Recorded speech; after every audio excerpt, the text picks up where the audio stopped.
Yo les Nakamas, c'est Alexandre, j'espère que vous allez bien. Alors les gars, comme vous savez tous, en général, les animés ou du moins une partie des animés japonais est constituée à la base de light novel et de manga qui sont ensuite adaptés en animé. L'animation du manga ou du light novel en animé se fait principalement par rapport à la cote de popularité de la série, son potentiel, sa capacité à toucher un ou plusieurs publics, sa capacité à être rentable et générer quand même pas mal de revenus, et évidemment pas mal de publicité pour peut-être des produits dérivés par rapport à la série. Certains animés servent principalement à mettre de la publicité pour le light novel ou le manga, d'autres pour vendre principalement que les produits dérivés ou les jeux vidéo justement qui peuvent être reliés. Mais malheureusement, certains mangas sont peut-être trop sous-cotés, ils ne sont pas encore assez développés, ils n'ont pas encore assez de cote de popularité pour mériter un animé. C'est justement ça qu'on va voir dans cette vidéo là, avec 3 mangas que j'ai surkiffé, qui n'ont pas encore d'adaptation en animé, mais qui le méritent très bien. Après les gars, je le dis dès le début de la vidéo, mais les deux mangas que sont Radiant et également The Promised Neverland, et désolé pour mon accent dégueulasse, auront tous les deux droit à un animé courant 2018, donc forcément je vais pas les citer dans cette vidéo là. Et pour commencer la vidéo les amis, avec le premier manga que j'aimerais bien voir adapté en animé, laissez-moi vous parler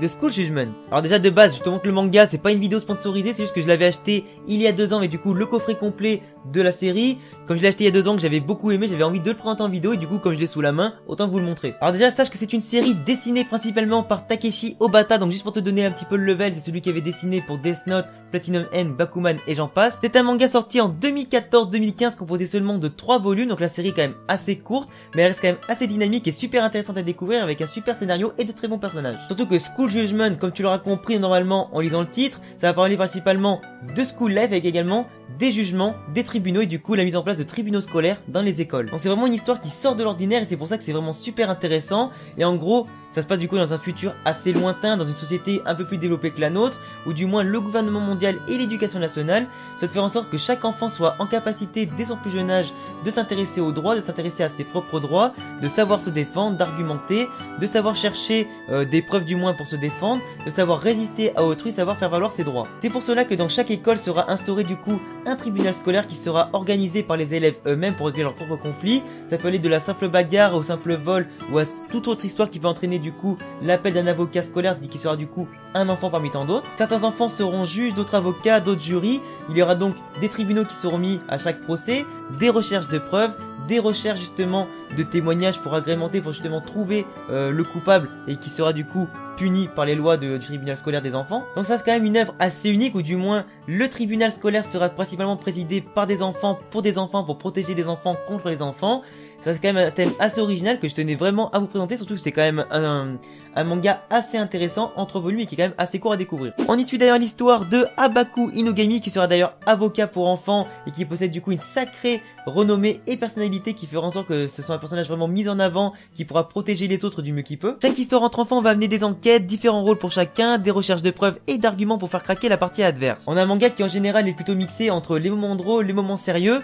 Ça donne du coup un mélange assez explosif qui donne du coup lieu à un manga super intéressant, ou du moins l'ennui n'existe pas. Surtout que comme tu l'auras compris, sachant que le mec a travaillé notamment avec celui qui avait fait Bakuman, Death Note, tout ça, et Platinum End, t'as quand même un scénario qui est quand même plutôt bien ficelé, avec quand même pas mal de rebondissements, des personnages qui ont un background super intéressant à découvrir et assez lourd pour certains. Les enquêtes sont assez bien construites, elles sont assez bien recherchées pour du moins pas te mettre la puce à l'oreille pour savoir qui est vraiment le vrai coupable dès le début. Il y a des phases de recherche et d'enquête qui sont super intéressantes, qui mènent lieu à différentes preuves, à différents faux amis, à différents surtout faux témoignages qui peuvent être super intéressants à confronter pour que tu puisses toi-même trouver le coupable en même temps que le personnage principal. Après, ce qui est aussi intéressant à découvrir, c'est que certains personnages vont justement peut-être mentir, cacher leur jeu, ne pas être vraiment ce qu'ils prétendent être depuis le début. Ça va du coup amener certaines interrogations, certains doutes, et c'est ça qui est cool, c'est que t'as vraiment l'impression de mener l'enquête avec le personnage principal, et du coup tu te mets vraiment au jeu à essayer de chercher la moindre preuve dans chaque page, la moindre case, tu te mets à analyser le moindre comportement, le moindre dialogue, et c'est ça qui est vraiment super cool. Du coup tu te prends vraiment au jeu de l'enquêteur et au jeu de l'avocat. Surtout que les procès sont quand même très rythmés à la base au niveau des arguments entre avocats qui sont quand même de très haut niveau,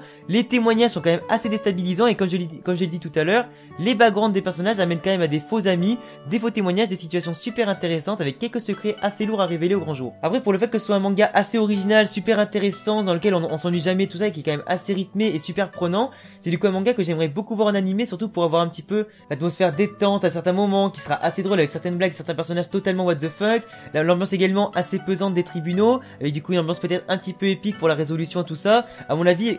Comme c'est un manga de 3 volumes, il serait fait du coup à mon avis en 10-12 épisodes, grand maximum, si après ils font des petits rajouts avec des enquêtes annexes de l'histoire principale. Il y aurait probablement du coup une OST qui serait super cool à découvrir, qui serait peut-être super entraînante, tu vois, autant dans les moments intrigants, dans les moments stressants et tout ça. Ça pourrait du coup faire un rendu super cool à voir, et moi j'ai vraiment envie de voir ce manga justement, beaucoup trop méconnu et beaucoup trop sous-coté à mon goût, en animé pour justement peut-être, pourquoi pas, faire vendre un petit peu plus la série, la faire connaître et justement lui donner le succès qu'elle mérite. Passons maintenant à un autre manga dessiné par Takeshi Obata dont j'ai cité tout à l'heure, Platinum End. C'est un manga que pas mal d'entre vous suivent à mon avis par rapport au scan ou du moins les différents tomes qui peuvent sortir en France. Actuellement il n'y a que 8 volumes reliés pour 33 chapitres sortis du moins en scan depuis 2015. C'est quand même du coup un rythme de parution assez lent, je crois qu'il y a un scan par mois voire un scan tous les 2 mois suivant les pauses que peut faire l'auteur. Donc là c'est directement les auteurs de Death Note et de Bakuman qui ont créé justement cette œuvre là, du coup c'est pour ça qu'elle a eu un grand succès déjà de part de la renommée de ses créateurs. C'est une série qui est vraiment dans la continuité de Death Note avec une série très intéressante, très bien ficelée, des personnages complètement ouf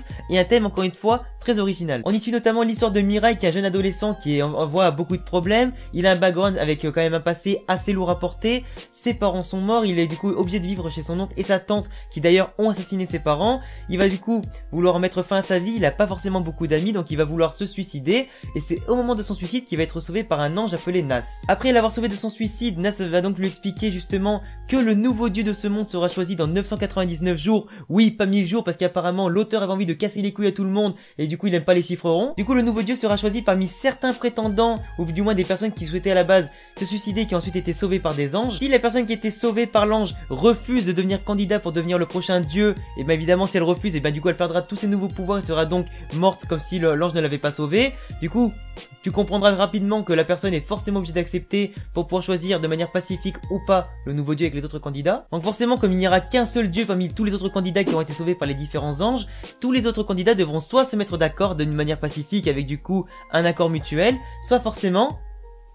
éliminer les autres candidats via une battle royale. Et c'est justement là que ça va être super intéressant parce que chaque ange possède du coup un rang différent qui permettra à chaque candidat d'avoir un soutien assez différent et du coup avec des pouvoirs assez différents également. En gros les anges sont partagés en 3 catégories différentes. T'as les anges de rang 2 qui possèdent uniquement le pouvoir de distribuer soit des ailes, soit une flèche rouge. En gros la flèche rouge c'est un pouvoir qui te permet de manipuler n'importe qui et en gros de rendre dingue de toi n'importe qui. Du coup tu pourras en faire ce que tu veux pendant 30 jours. Alors après bien évidemment les gars je vous vois venir, oui tu peux contrôler n'importe qui et oui c'est bien ce que vous pensez, tu peux faire tout ce que tu veux avec la personne que tu as contrôlée. Absolument tout. Après ça, tu as bien évidemment aussi les anges de rang 1 qui eux peuvent donner en même temps les ailes et en même temps la flèche rouge. Et après également les anges suprêmes qui peuvent donner les ailes, la flèche rouge aussi la flèche blanche qui permet de tuer en un seul coup. Du coup tu pourras deviner que certains, avec leur personnalité parmi les candidats, auront forcément envie de régler ça de manière non pacifique, surtout vu les armes de destruction massive qu'ils ont entre les mains. Tu devineras quand même que certains sont quand même assez tarés et ont envie d'en découdre. L'histoire est vraiment très bien construite, digne du créateur de Death Note en tout cas, avec des personnages ayant chacun un lourd passé qui vient développer et enrichir les idéaux de chaque candidat. Chaque candidat a sa propre manière de profiter de leur nouveau pouvoir et après tout rien ne le presse vu qu'après tout le nouveau dieu est choisi dans seulement 999 jours. Forcément certains veulent en découdre et ça donne lieu du coup à des combats de malades à haute vitesse et à haute intensité avec du coup un duel de flèches pour pouvoir mettre à mal l'autre, le contrôler ou tout simplement l'assassiner. Bien entendu les candidats à la base ne se connaissent absolument pas, tu peux pas deviner quelle personne a été sauvée par un ange à moins justement de le rencontrer toi-même. Du coup ça donne lieu à des phases de recherche, d'enquête, des moments stressants pour ne pas être découvert en premier par les autres candidats parce que forcément tu connais pas les intentions de l'autre si tu veux justement faire ami-ami ou justement ce sera ton ennemi ou pas. On y voit justement une progression mentale de chaque candidat, on voit comment ils vont se développer, quels sont les idéaux qu'ils ont de base et ensuite quels sont les idéaux qu'ils vont avoir au fur et à mesure. Du coup ça donne lieu à des développements super intéressants et surtout tu t'attaches vraiment à des personnages. En tout cas un manga que j'aimerais énormément voir en animé parce que forcément pour ceux qui ont vu Bakuman, ceux qui ont vu Death Note, tu te dis que la série de base sera en tout cas de qualité, qu'elle méritera forcément de part de la renommée de ses auteurs d'être en animé, surtout qu'en plus la série est assez stressante, elle pourrait être en plus assez pesante, assez intéressante à découvrir avec tout comme Death Note, des OST méga géniales à découvrir, les personnages sont en tout cas assez intéressants pour qu'on s'y attache et pour qu'on aime les découvrir et découvrir tous les autres candidats, découvrir leurs particularités à chacun et voir qui remportera la fameuse bataille ou du moins la bataille pacifique pour devenir dieu. Avec encore une fois un concept original, des combats assez dynamiques, des enquêtes intéressantes, des intrigues super prenantes, franchement il y a vraiment tout pour faire un super animé. Du coup j'ai vraiment envie que cet animé là, ce manga là pardon, tout comme School Judgment, soit un animé. Et pour conclure les amis sur cette vidéo, laissez-moi vous parler d'un autre manga que j'aimerais beaucoup voir en animé, Pokémon La Grande Aventure. Alors en général vous connaissez tous la licence de Pokémon, surtout que j'en parlais il y a pas si longtemps que ça sur ma chaîne avant que je supprime toutes les vidéos et Pokémon de ma chaîne. Et puis en plus comme la licence existe déjà depuis plus de 20 ans, j'ai pas besoin de vous faire un résumé autant des jeux vidéo que de l'animé. Alors dans ce manga là, écrit justement par Hidenori Kusaka, vous avez une histoire originale qui ne compte pas du tout Sacha dans son histoire là, ça retrace plutôt l'histoire des jeux vidéo avec notamment les premiers volumes qui comptent rouge, bleu et jaune comme les jeux du même nom. Là pour l'instant je crois qu'ils ont sorti seulement jusqu'à Diamant, Palais, Platine, du coup ils ont pas encore fait ni la 5G, ni la 6G, ni la 7G, mais ça sera tardé vu en tout cas le succès du manga vu qu'il se vend à un rythme de fou malade et régulièrement dans le temps. Les histoires sont carrément plus intéressantes, en tout cas de tout un petit peu dans cette histoire là, avec des dresseurs comme Red, Blue en protagoniste, Gold, Silver, Flora, Brice, Luca, Aurore, enfin en tout cas que des personnages du jeu vidéo, des protagonistes principaux que vous connaissez tous. Après comme vous l'aurez tous compris, dans ce manga là par rapport aux jeux vidéo, chaque personnage aura droit du coup à sa personnalité qui lui sera propre, une histoire qui lui sera propre et du coup ça en fait un nouveau personnage totalement différent à découvrir. Chaque personnage aura à chaque fois dans sa propre histoire, sa personnalité, son parcours, son propre rêve, son propre objectif. Du coup ça renouvelle carrément la série du coup parce qu'on n'a pas vraiment l'impression de lire à chaque fois la même histoire et de vraiment de redécouvrir une autre facette du monde de Pokémon comme on ne l'avait jamais vu avant. On voit plein de clins d'œil aux jeux vidéo, à la série Pokémon en général, on y revoit plein de personnages qu'on aimait, que ce soit des personnages annexes, des jeux vidéo, des champions, le conseil des 4, la Team Rocket, les maîtres de la ligue, on y voit vraiment tout plein de personnages emblématiques, tout plein de villes emblématiques, ça retrace vraiment toutes les régions générales, toutes les grosses villes, tous les petits bâtiments, toutes les quêtes qu'on pouvait réaliser dans les jeux, tout est présent vraiment dans ce manga là pour vraiment nous rendre le plus nostalgique possible. On pourrait carrément dire qu'on a là vraiment une refonte totale du monde de Pokémon, de l'univers entier de Pokémon. On a vraiment une histoire décalée avec énormément d'humour, avec des personnages et des histoires totalement what the fuck avec pas mal de rebondissements, des scénarios qui sont vraiment super intéressants à lire, même si en tout cas le manga fait 500 pages, de prime abord ça paraît super long, surtout qu'en plus t'en as beaucoup à acheter, t'en as beaucoup à lire, ça se lit super vite, en tout cas du coup t'as vraiment envie d'acheter la suite pour découvrir les autres personnages, surtout qu'en général les histoires sont plus ou moins reliées les unes des autres, du coup tu revois pas mal de personnages d'avant et c'est ça qui est super cool. T'as énormément d'humour, du sérieux à certains moments, des moments clés qui peuvent être super intéressants, des moments hyper trash comme tu peux les aimer dans certains mangas. Surtout que dans Pokémon t'as pas forcément l'habitude que les thèmes soient forcément trop sérieux dans les mangas et les animés, ni du moins assez trash à voir. T'as enfin une Team Rocket qui ressemble vraiment à une vraie Team Rocket et vraiment une team de mafia, du coup ça les rend encore plus intéressants à découvrir et surtout à voir. Les héros capturent plus ou moins tous les Pokémon qu'ils rencontrent, ils se créent vraiment des équipes hyper badass, les combats sont super bien foutus quand même en manga, donc en animé j'imagine même pas,